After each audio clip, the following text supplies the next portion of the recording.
Welcome back to MounTV, everyone. If you're a fan of monsters and cinematic history, you're in the right place. In today's video, we're going to take a deep dive into the original Godzilla film, which was released in 1954. This film not only introduced us to one of cinema's most iconic monsters, but also provided a commentary on the dangers of nuclear warfare and the terrifying consequences of unchecked scientific progress. Godzilla's debut film is often considered more than just a monster movie. It carries powerful themes about fear, destruction, and responsibility. Whether you're a lifelong Godzilla fan or just someone interested in cinema history, this analysis will help you understand why the original Gojira, the Japanese title, is still relevant today. The original Gojira was released in Japan in 1954. Just a few years after the atomic bombings of Hiroshima and Nagasaki.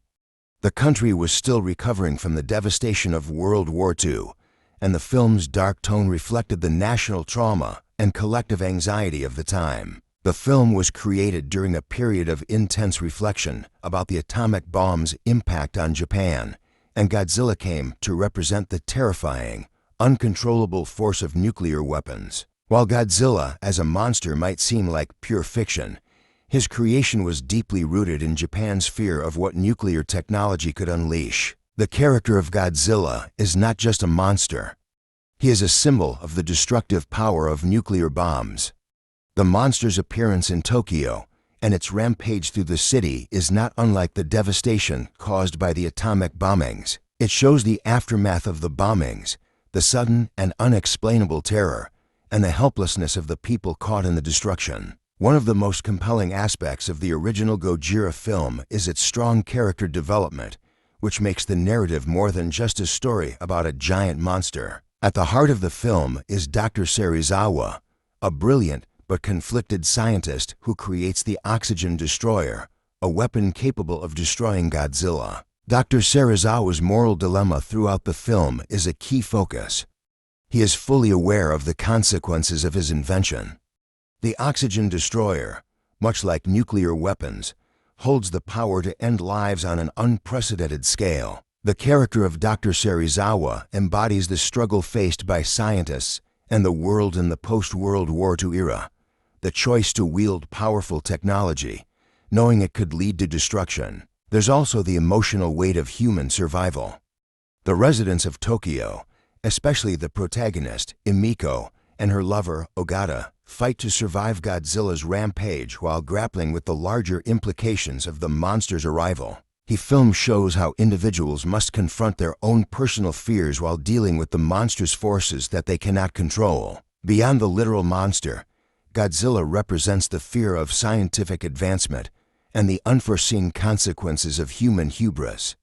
The oxygen destroyer is a clear metaphor for nuclear bombs. The film's powerful imagery of a city in ruins, with fires and destruction echoing the aftermath of the atomic bombings, is a direct commentary on the danger of nuclear technology. One of the key messages in Gojira is the responsibility that comes with scientific progress. Dr. Serizawa's internal struggle illustrates this perfectly. The weapon he created to destroy Godzilla could also be used for mass destruction, a weapon with no conscience. It serves as a warning that humanity, in its pursuit of knowledge, might create powers beyond its control. Another key aspect of the symbolism in Gojira is the monster's return.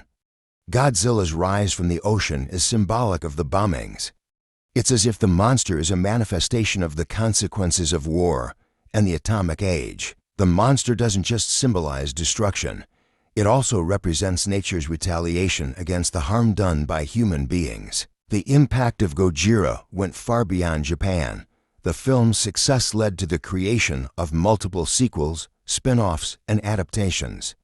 Godzilla, who began as a symbol of nuclear destruction, became a global icon and a figure of resilience. Over the decades, Godzilla evolved from a terrifying force of destruction to a protector of Earth, facing off against other monsters that threatened humanity. The themes of fear, survival, and responsibility in the original film carried through in various adaptations, making Godzilla a cultural symbol not only in Japan but around the world. Godzilla's legacy is a reflection of how deeply the film's themes resonated with audiences, making it one of the most influential monster movies of all time. Its continued relevance is evident in the various reinterpretations of Godzilla over the years, from the campy 1960s films to the more serious modern iterations. So, why is Godzilla 1954 still relevant today?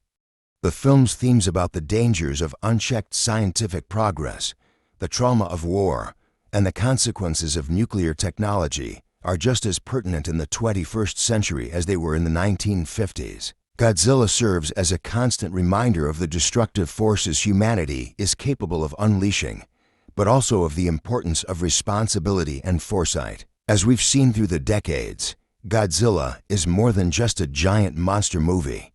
It's a profound commentary on the human condition, on how technology can both help and harm, and on how we must learn to control our own creations before they spiral out of control. Thank you for watching today's video. If you enjoyed it, please make sure to like, subscribe, and hit the bell icon to stay updated on all of our Godzilla content. We'll be diving deeper into the legacy of Godzilla and other Kaiju films in upcoming videos, so don't miss out.